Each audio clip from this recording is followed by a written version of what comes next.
السلام علیکم، آپ دیکھ رہے ہیں کے نیوز چینل۔ خبر شامل کرتے ہیں شیخوپورہ سے۔ ہمارے بیرو چیف طاہر خان کی رپورٹ کے مطابق جماعت اسلامی شرکپور کے زیر اہتمام کشمیری عوام سے اظہار یکجہتی استحصال کشمیر ڈے منایا گیا۔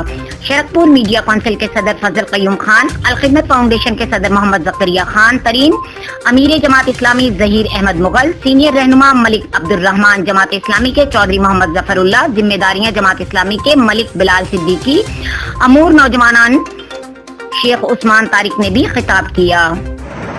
آج 5 اگست 2020 یہ وہ دن ہے جو کہ یاد دلاتا ہے کہ 1 سال پہلے بھارت نے جو کشمیر کے اندر کرفیو لگایا تھا اور وہاں کے عوام کے اوپر جو مسلم کے نئے پہاڑ توڑے تھے، آج اس کو 1 سال ہو گیا ہے۔